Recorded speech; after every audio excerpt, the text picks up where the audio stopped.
ಚಳಿಗಾಲ ಬಂದಾಗ ನಾನಾ ವಿಧದ ತರಕಾರಿಗಳು ಮತ್ತು ಹಣ್ಣುಗಳ ಸೀಸನ್ ಆರಂಭವಾಗುತ್ತೆ. ಇನ್ನು ಪ್ರತಿಯೊಂದು ಹಣ್ಣು ಕೂಡ ರುಚಿಯಷ್ಟೇ ಆರೋಗ್ಯಕ್ಕೂ ಕೂಡ ಒಳ್ಳೆಯ ಪೋಷಕಾಂಶಗಳನ್ನು ಒದಗಿಸುತ್ತವೆ. ಅದರಲ್ಲೂ ಕೂಡ ಕಿವಿ ಹಣ್ಣು ಒಂದಾಗಿದ್ದು ಇಡೀ ವರ್ಷ ಮಾರುಕಟ್ಟೆಯಲ್ಲಿ ಸಿಕ್ಕರೂ ಕೂಡ ಚಳಿಗಾಲದಲ್ಲಿ ಈ ಹಣ್ಣನ್ನು ಸೇವನೆ ಮಾಡುವುದರಿಂದ ಸಾಕಷ್ಟು ಆರೋಗ್ಯಕಾರಿ ಪ್ರಯೋಜನಗಳು ಸಿಗಲಿವೆ. ಹಾಗಾದ್ರೆ ಈ ಹಣ್ಣನ್ನು ತಿನ್ನುವುದರಿಂದ ಆಗುವಂತ ಲಾಭಗಳು ಯಾವ್ಯಾವು ಎಂಬುದನ್ನು ತಿಳಿದುಕೊಳ್ಳೋಣ ಬನ್ನಿ.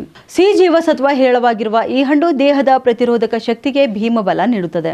ಒಂದು ದೊಡ್ಡ ಕಿವಿ ಹಣ್ಣು ಒಂದಿಡೀ ದಿನಕ್ಕೆ ದೇಹಕ್ಕೆ ಅಗತ್ಯವಾದಂತಹ ವಿಟಮಿನ್ ಸಿ ಪ್ರಮಾಣವನ್ನ ಶರೀರಕ್ಕೆ ಒದಗಿಸುತ್ತದೆ ಎಂದರೆ ಅದೇನಂತ ಖಜಾನೆ ಆಗಿರಬಹುದು. ಇದು ಸಿ ಜೀವಸತ್ವ ಹೊಂದಿದ್ದು ಇದಕ್ಕಾಗಿಯೇ ಚಳಿಗಾಲದಲ್ಲಿ ಕಿವಿ ಹಣ್ಣು ಅಗತ್ಯವಾಗಿ ಬೇಕು ಎನ್ನುವುದು. ಇನ್ನು ಹಲವು ರೀತಿಯ ಪಾಲಿಫೆನಾಲ್ಗಳು ಮತ್ತು ಕೆರೋಟಿನಾಯ್ಡ್ಗಳಿರುವಂತಹ ಈ ಹಣ್ಣು ಶರೀರದಲ್ಲಿ ಮುಕ್ತ ಕಣಗಳ ಹಾವಳಿಯನ್ನ ತಗ್ಗಿಸುತ್ತವೆ. ಇದರಿಂದ ಉರಿಯೂತ ಜನ್ಯ ಹಲವು ರೋಗಗಳನ್ನ ದೂರ ಇರಿಸಬಹುದು. ಮಾತ್ರವಲ್ಲ, ಕ್ಯಾನ್ಸರ್ನಂತಹ ಮಾರಕ ರೋಗಗಳ ಭೀತಿ ಕೂಡ ಇದರಿಂದ ಕಡಿಮೆಯಾಗುತ್ತೆ. ಇನ್ನು ಹಣ್ಣಿನ ರುಚಿ ಸಿಹಿ ಆದರೂ ಕೂಡ ಇದರಲ್ಲಿ ಅತಿ ಹೆಚ್ಚಿನ ಪಿಷ್ಟವಿಲ್ಲ. ಕೊಬ್ಬು ಕಡಿಮೆ ಆಗಿದೆ, ಆದರೆ ನಾರು ಹೆಚ್ಚಾಗಿದೆ. ಇವೆಲ್ಲವುಗಳ ಫಲವೆಂದರೆ ತೂಕ ಇಳಿಸುವವರಿಗೆ ಇದು ಸೂಕ್ತವಾಗಿದೆ. ತಿಂದಿದ್ದು ಹೆಚ್ಚು ತೃಪ್ತಿ ನೀಡಿ ಪಚನವಾಗುವುದಕ್ಕೆ ಹೆಚ್ಚು ಸಮಯ ತೆಗೆದುಕೊಳ್ಳುವುದರ ಪರಿಣಾಮ ಹಸಿವನ್ನ ಮುಂದೂಡುತ್ತದೆ. ಹಾಗಾಗಿ ಕಿವಿ ಹಣ್ಣು ತೂಕ ಇಳಿಸುವವರಿಗೆ ಹೇಳಿ ಮಾಡಿಸಿದಂತ ಹಣ್ಣಾಗಿದೆ. ಉತ್ತರ ಕರ್ನಾಟಕ ನ್ಯೂಸ್, ಇದು ಕನ್ನಡದ ಉಸಿರು.